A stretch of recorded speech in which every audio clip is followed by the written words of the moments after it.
Shikuris teams with Amon's Zerg broods. We hold only the southwest quadrant of Telemetros, and even that is in peril. Hi, I'm Rob Zachney, and I'm working on my StarCraft 2 Legacy of the Void review for IGN. And right now we're just sort of diving into an early campaign mission in the Protoss campaign.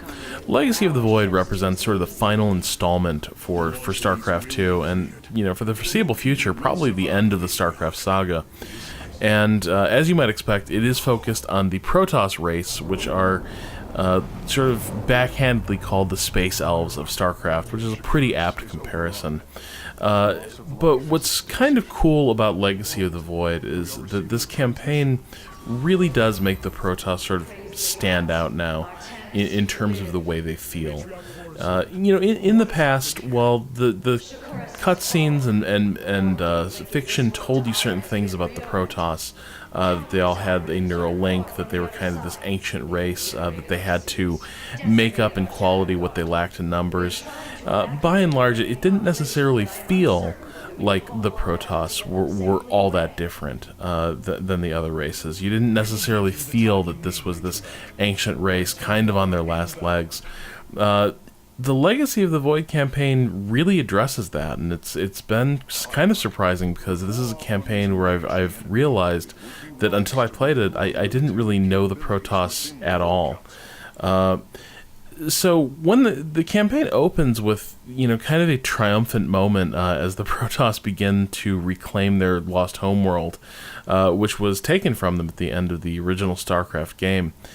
But of course, it all blows up spectacularly in their faces, and you know, here early in the campaign, the High Templar Artanis is aboard sort of the last great Protoss warship, the Spear of Adun, and kind of fleeing for his life as the Protoss try to rally in the wake of this disaster.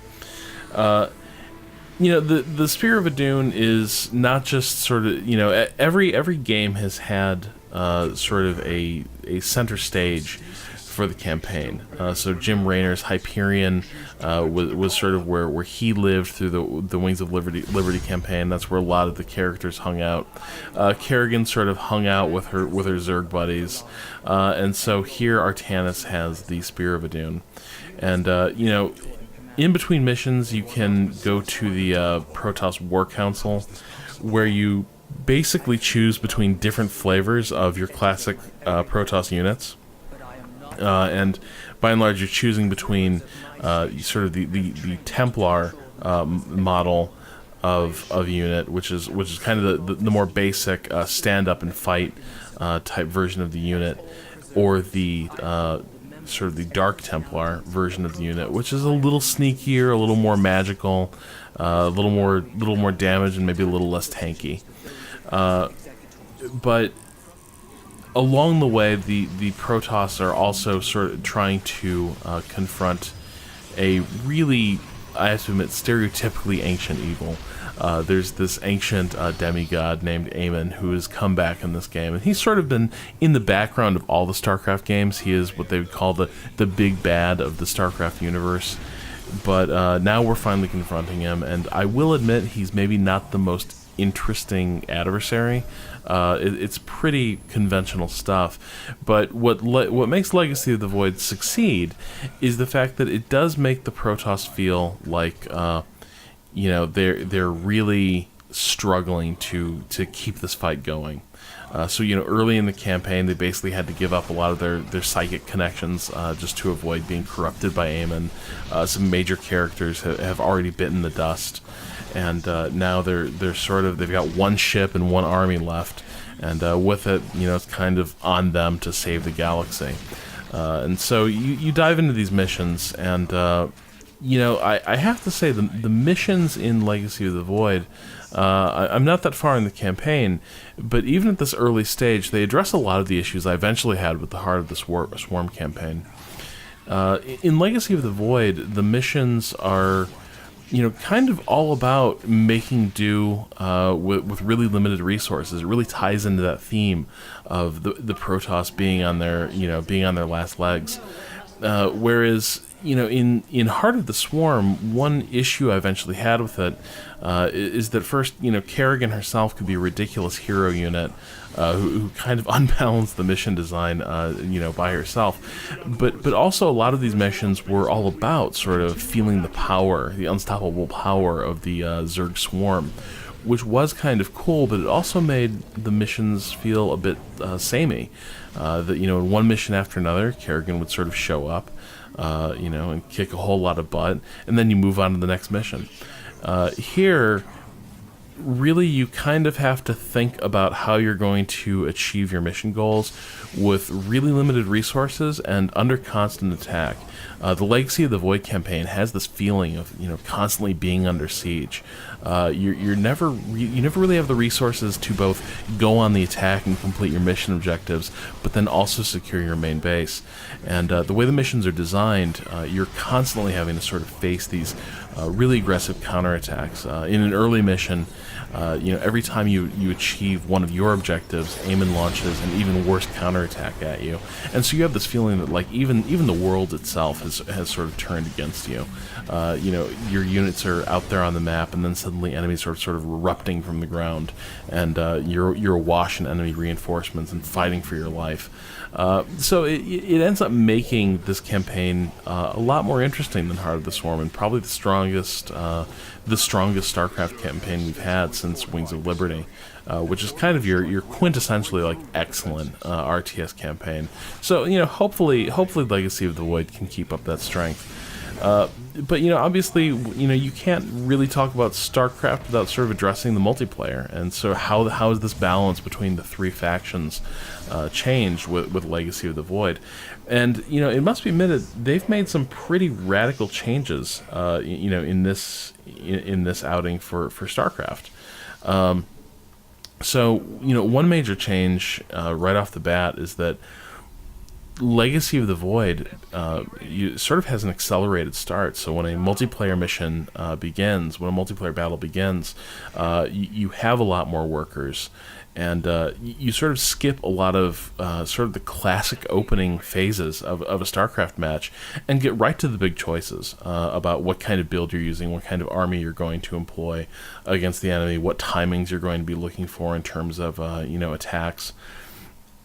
That's probably going to be controversial, but I have to admit that as someone who never really had the patience to develop a great opening game, and also got pretty sick of playing the same 5 minutes of StarCraft at the start of every match, I find these changes pretty welcome. I'm pretty happy sort of, cutting to the chase, as it were.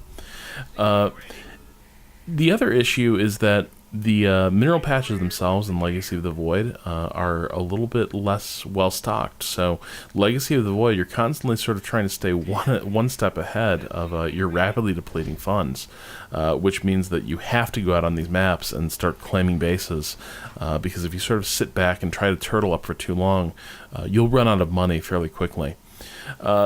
So obviously every army gets some new units in this game.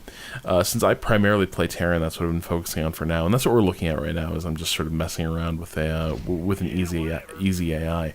I'm really happy with some of the changes I've already seen with Terran. One of the things that always sort of bothered me in previous editions of StarCraft is that Terran play sort of divides along these two sorts of compositions, bio or mech. Bio being an army comprised predominantly of infantry, biological units. A mech army was predominantly composed of tanks and Hellions and other vehicles.